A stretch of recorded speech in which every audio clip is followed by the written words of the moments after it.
Friends, கோயம்புத்தூருக்கு என்னோட personal work ரிலேட்டடாக நான் ட்ராவல் பண்ணி வந்திருந்தேன். என்னோட பர்சனல் ஒர்க்கு முடிஞ்சவனும் இங்கே பன்னிமடை அப்படின்னு ஒரு கிராமத்தில் டார்சா ரெசார்ட்ஸ் அப்படின்னு ஒரு பிளேஸ் இருக்குதுன்னு சொன்னாங்க. ஸோ இந்த அழகிய கிராமத்தை கொஞ்ச நாள் சுற்றி பார்த்துட்டு ரெசார்ட்டை விசிட் பண்ணிட்டு வரலாம் அப்படின்னு பிளான் பண்ணியிருந்தேன். நானும் என் அம்மாவும் தான் போயிருந்தோம். இது எப்போ நடந்ததுன்னா, கோயம்புத்தூரை முடிச்சுட்டு மதுரை போகும்போது திருப்பி நம்ம மதுரைக்கு வரும்போது ஒரு டைம் சுற்றி பார்த்துட்டு போகலாமே அப்படின்ற ஒரு பிளான் தான். நம்ம இப்போ இந்த ரெசார்ட்டுக்கு வந்திருக்கோம். தென்னை மரங்களாக இருக்குது பாருங்கள். ரைட் எடுக்க சொல்லியிருக்காங்க. ரைட் எடுத்து ட்ராவல் பண்ணி பார்ப்போம் ரெசார்ட் எப்படி இருக்குன்னு. ரெசார்ட்டுக்கு போகிற இந்த ஒரு பாதை பன்னிமடை கிராமத்தில் போகும்போதே உங்களுக்கு அந்த சிட்டியோட லைஃப்லேருந்து ஒரு நேச்சருக்கு மூவ் ஆகிற மாதிரியான ஒரு ஃபீல். கோயம்புத்தூர்லலாம் என்ன சொல்கிறது, நின்று நின்று நின்று நின்று போகிற மாதிரி இருந்தது. இங்கே அப்படி இல்லை. ரொம்ப ஒரு காமான ஒரு சிச்சுவேஷன். இந்த வெயில் அடித்தாலும் ஒரு ஒரு ஃபீலிங் இருக்கும்ல, ஒரு வித்தியாசமான ஒரு ஃபீலிங். ரொம்பவே நல்லா இருந்தது. ரெசார்ட்டோட என்ட்ரன்ஸ் வந்துருச்சு. நம்ம இப்போது ரெசார்ட்குள்ளே போயிட்டு எப்படி இருக்குது அப்படின்றத பார்த்து உங்களுக்கு காட்டுறேன். உங்களுக்கு டைம் கிடச்சிதுன்னா நீங்களும் இந்த பிளேஸை விசிட் பண்ணி பாருங்கள். ரொம்பவே நல்லா இருக்குது. பொதுவாகவே ரெசார்ட்ஸ் எல்லாம் வீக்கெண்டில் கொஞ்சம் க்ரௌடடாக தான் இருக்கும். இந்த ரெசார்ட்டும் கொஞ்சம் வீக்கெண்ட்னால கொஞ்சம் பீப்புள் இருந்தாங்க. பட் ஆனால் க்ரௌடடுன்னு சொல்ல முடியாது.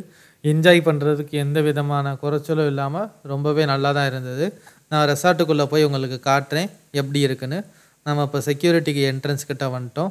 கிளியரன்ஸ் வாங்கிட்டு உள்ளே போய் சுற்றி பார்க்கலாம் வாங்க ஃப்ரெண்ட்ஸ். ரெசார்ட்டோட என்ட்ரன்ஸ்லேயே அந்த சர்க்கிளில் நிறைய குரூப் ஆஃப் பீப்புள் ஃபோட்டோ எடுத்துகிட்டு இருக்காங்க. நம்மளும் எடுக்கலாம். இந்த ரெசார்ட்டுக்கு பின்னாடியே மலை பாருங்கள் எவ்வளோ பெருசாக இருக்குன்னு. ஃபோட்டோ ஷூட் எடுக்கிறோம்னா அந்த ரெசார்ட் ஒரு அருமையான ஸ்பாட்டு. கோயம்புத்தூர்கிட்ட பாருங்கள், அந்த தண்ணிக்கிட்ட இந்த மனிதன் வணக்கம் வைக்கிற மாதிரி இருக்குது. நல்லா இருக்குது பார்க்குறதுக்கு. எல்லா இடத்துலையும் ஃபோட்டோ எடுக்கிறதுக்கு சூட்டபுளான லொக்கேஷன் இது. ஃப்ரெண்ட்ஸ், இந்த என்டையர் பிளேஸையும் கொஞ்சம் ஜூம் அவுட் பண்ணி காட்டுறேன். அப்போ தான் உங்களுக்கு வியூ எப்படி இருக்குன்றது தெரியும். அம்மா என்னைய ஃபோட்டோ எடுக்கிறாங்க பாருங்கள். மவுண்டெயினு, அப்புறமா இந்த ஒரு ஆர்கிடெக்சர். இது ஆக்சுவலாக ஒரு லவுஞ்ச் ஏரியா. உள்ளே ரிலாக்ஸ் பண்ணிக்கிறதுக்கும் சும்மா பேசிக்கிறதுக்கும் இருக்குது. ஸோ இந்த ரிங்கை அந்த குரூப் ஆஃப் பீப்புள் வெக்கேட் பண்ணிவிட்டு போயிட்டாங்க. பாருங்கள் வியூ எவ்வளோ அழகாக இருக்குன்னு. இங்கெல்லாம் ஃபோட்டோஸ் எடுத்திங்கன்னா ரொம்ப பார்க்குறதுக்கே ரொம்ப நல்லாயிருக்கும். இந்த ரெசார்ட்டில் நம்ம ஸ்டே பண்ண போகிறதில்ல. நம்ம சும்மா ரெஸ்டாரண்ட் மட்டும் ட்ரை பண்ணிவிட்டு திருப்பி ரிட்டர்ன் வர போகிறோம். ஃப்ளோராலாம் எவ்வளோ அழகாக இருக்குன்னு பாருங்கள். நான் ரெஸ்டாரண்ட் போகிறதுக்கு முன்னாடி சும்மா அந்த ரெசார்ட்டை ஒரு வாக் மாதிரி போயிட்டு மற்ற பிளேசஸ்லாம் எப்படி இருக்குன்னு கொஞ்சம் விஷுவலாக பார்த்துட்டு வரலான்னு ஒரு பிளான் பண்ணியிருந்தேன். இங்கே ஒரு எம்டி கிரவுண்டு இருக்குது. இந்த கிரவுண்டு எதுக்குன்னு எனக்கு ஸ்பெசிஃபிக்காக தெரியல. மேபி ஸ்விம்மிங் பூல் இன் ஃப்யூச்சரில் கன்ஸ்ட்ரக்ட் பண்ண போகிறாங்களா என்னமோ. அம்மாவுக்கும் இந்த பிளேஸ் பிடிச்சிருக்கு. ஃபோட்டோ எடுக்க ஆரம்பிச்சிட்டாங்க. அவங்க இன்ஸ்டாகிராம்லலாம் இல்லை, பட் மேபி வாட்ஸ்அப்பில் இருப்பாங்க. ஸோ அவங்களுக்கும் இந்த பிளேஸ் பிடிச்சிருக்குன்றது எனக்கு ஹாப்பியாக தான் இருக்குது.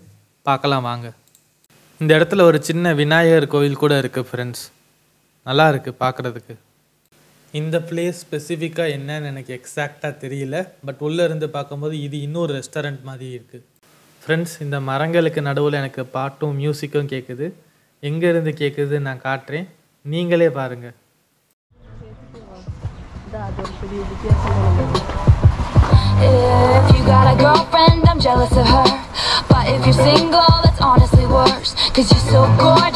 ஃப்ரெண்ட்ஸ், இப்போ நம்ம ரெஸ்டாரண்ட்டுக்குள்ளே வந்திருக்கோம். ரெஸ்டாரண்ட்டோட வியூ எப்படி இருக்குன்னு பாருங்கள். பிளேட்டிங் அரேஞ்ச்மெண்ட்ஸ்லாம் கொஞ்சம் நேரத்தில் காட்டுறேன். ஃபஸ்ட்டு நம்ம ஒரு சீட்டில் உட்காரலாம். அம்மா பாருங்கள் உட்காந்துருக்காங்க. ஃப்ரெண்ட்ஸ், நம்ம இப்போ ஜூஸ் மட்டும் ஆர்டர் போட்டிருக்கோம். வேறு எதுவும் ஆர்டர் போடலை. ஏன்னா நான் வர வழியிலே பிரேக்ஃபாஸ்ட் சாப்பிட்டு தான் வந்திருக்கேன். எப்படி இருக்குன்னு சொல்கிறேன் பார்க்கலாம். நாப்கினை ஹார்ட் ஷேப்பில் மடித்து அழகாக ஒரு ப்ரெசன்டேஷன் பண்ணியிருக்காங்க. நல்லா இருக்குது. ஃப்ரெண்ட்ஸ், நான் இதுவரை போன ரெஸ்டாரண்ட்லேயே வாட்டர் மிலான் ஜூஸுக்கு இது மாதிரி ஒரு பெஸ்ட்டான ப்ரெசன்டேஷன் யாருமே இன்ன வரை கொடுத்ததில்ல. வாட்டர் மிலான்ஸையே ஒரு லாலிபாப் மாதிரி செஞ்சு ஜூஸ் மேலே வச்சுருக்காங்க.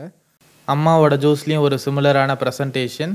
இந்த ஜூஸோட ப்ரெசன்டேஷனுக்கு நான் கண்டிப்பாக 5 ஸ்டார்ஸ் கொடுப்பேன். ரெஸ்டாரண்ட்டுக்கு வெளியவே நிறைய மரங்கள் இருக்குது ஃப்ரெண்ட்ஸ். இந்த மரங்களுக்கு கீழே அழகான சின்ன சின்ன செடிகள் நட்டு வச்சுருக்காங்க.